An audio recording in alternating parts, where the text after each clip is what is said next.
चलिए अगला पार्ट है मोशन अंडर ग्रेविटी का। मोशन अंडर ग्रेविटी में हमें जो है, जैसे हमने पहले पार्टिकल को ग्राउंड से फेंका ऊपर की तरफ, ठीक है, यह है मोशन इन स्ट्रेट लाइन। यहाँ पे प्रोजेक्टाइल अभी नहीं किया हमने स्टार्ट, ठीक है।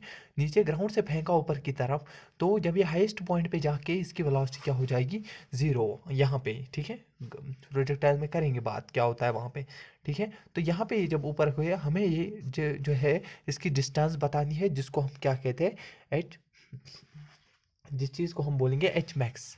एच मैक्स जो है, एच मैक्स इसकी होगी वो हम कैसे निकालेंगे, चलिए हम ऐसे निकालते हैं, S is equal to U T plus half A T square, ठीक है ना।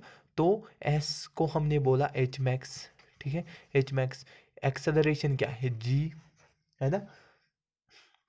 अच्छा ये u है, हाँ यू टी। तो u क्या है यहाँ, इसके पास u ही है, और इसके बाद जो टाइम है वो कितना है यहाँ पे, t प्लस हाफ, ठीक है। तो एक्सेलरेशन है g, और यहाँ पे t की जगह टी स्क्वायर है। तो यहाँ से जब हम इसको सॉल्व करेंगे तो हमारा जो t आ जाएगा वो आ जाएगा 2u/g। 2u/g ये आपको एज इट इज याद होना चाहिए। Time of flight, time of flight होता है 2u/g। जब हम पार्टिकल को नीचे से फेंकेंगे ऊपर की तरफ सीधे, तो उसका टाइम ऑफ फ्लाइट होता है 2u/g। ये आपको याद रखना है। इसके बाद हमें याद रखना है जितना टाइम, अगर हम एयर रेजिस्टेंस को कंसिडर नहीं करते हैं, जितना टाइम इसको यहाँ से यहाँ तक जाने में टाइम लगेगा, उतना ही टाइम इसको वापस आने में भी लगेगा। तो इसी का मतलब होता है टाइम ऑफ एसेंट, कितना टाइम इसको ऊपर जाने में लगा is equal to time of descent की कितना आने में, वो बराबर होता है, और वो होते हैं u/g। u/g ये चीज़ें आपको याद होनी चाहिए।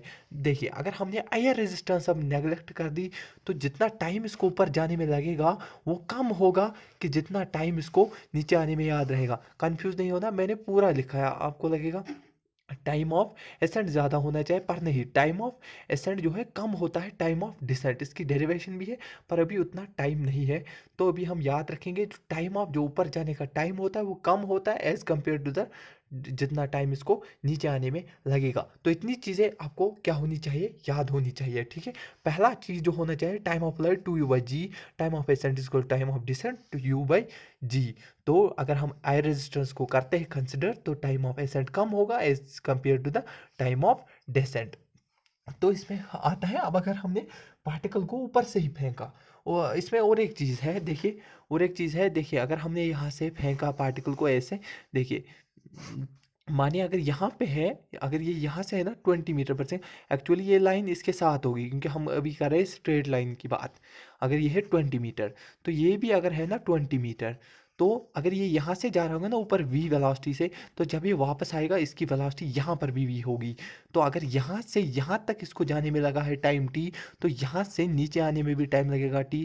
अगर यहाँ से यहाँ तक इसको लगा है टाइम t डैश, तो यहाँ से यहाँ तक भी इसको टाइम लगेगा t डैश। उसी को कहते हैं upward journey is identical to downward journey. मेरे नोट में लिखी है क्या, अपवर्ड जर्नी इज आइडेंटिकल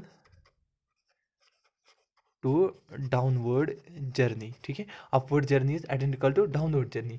अब क्या होगा अगर हमने पार्टिकल को ऊपर से ही फेंका, ठीक है ना, यहाँ से हमने पार्टिकल को क्या किया, ड्रॉप। तो ड्रॉप जैसे या रिलीज या ड्रॉप लिखा हो, तो इसका मतलब है क्या, u है ज़ीरो, u है ज़ीरो, तो हमने इसको नीचे फेंक दिया। तो हमें बोलना है कि ये कितना टाइम जो है एच डिस्टेंस के बाद वेलोसिटी यहाँ से इसके साथ टकराएगा विथ वेलोसिटी v। तो एक तो हमें ये v बोलना है, और हमें क्या बोलना है, इसकी हाइट।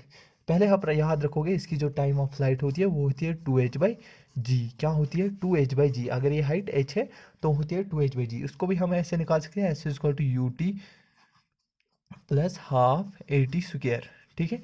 तो यहाँ पे एस है, H is equal to U तो इनिशियली ज़ीरो है, तो हाफ एक्सलेरेशन की है जी, और टी स्क्वायर। तो यहाँ से इसको ले जाएंगे इधर, तो ये बनेगा अंडर रूट ऑफ टू, ये बनेगा अंडर रूट ऑफ 2h/g, है ना। अंडर रूट ऑफ 2h/g आ गया आपका टाइम। टाइम ऑफ फ्लाइट आप याद रखोगे अंडर रूट 2h/g, ठीक है। तो ये आ गई पहली चीज़। दूसरी चीज़ होती है ये किस वेलोसिटी से यहाँ पे टकराया, तो हम इसको लिखेंगे v square is equal to U square plus 2as, ठीक है। u तो ज़ीरो है ना।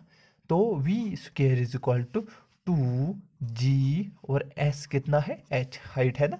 तो v आ जाएगा अंडर रूट 2gh, और ये सब के लिए हो, प्रोजेक्टाइल में फेंको, कैसे भी फेंको, जिस वेलोसिटी से ये पार्टिकल यहाँ पे टकराता है वो होती है 2gh। क्या होती है? 2gh bye hurt. इसको याद करो, सीधे क्वेश्चंस में यूज होगी, ठीक है। टाइम ऑफ फ्लाइट ये, ठीक है। और एक फार्मूला है, देखिए, एक तो आपको ये चीज़ें याद ही रखनी है, और आप क्वेश्चन को जल्दी कैसे करें और बिल्कुल आसानी से कैसे करें, और जिस पे क्वेश्चन पूछे जाते हैं, तो उसके लिए और एक एडिशनल फार्मूला हम आपको बोलेंगे। वो होती है, वो जो होती है h/t square is equal to g/8। h/t square is equal to g/8, ठीक है। h/t square is equal to g/8, h/t square is equal to g/8। ये फार्मूला आपको याद होनी चाहिए, ये फार्मूला तो बहुत ज़रूरी याद होनी। देखो, उनको आप डिराइव कर सकते हो, ये फार्मूला आपको याद होनी चाहिए। यहाँ पे होता है h max, ठीक है। h max/t square is equal to g/8, ठीक है। होगा ना याद? ये तो फॉर्मूले आप अच्छे से लिखोगे अपनी कॉपी पे, तो आपको आएगा कॉन्फिडेंस। एक पन्ने पे इनको लिखिएगा, ठीक है। देखिए, हमें क्या क्वेश्चन कहा गया, कहाँ एक पार्टिकल है, हमने उसको फेंका है अपवर्ड डायरेक्शन में, ये नहीं बोला कि यू कैसे है। अब हमें यू ही नहीं पता है, तो अब हम टाइम ऑफ फ्लाइट कैसे निकालेंगे? देखिए, यहाँ पे टाइम ऑफ फ्लाइट का फॉर्मूला क्या होता है? 2u/g।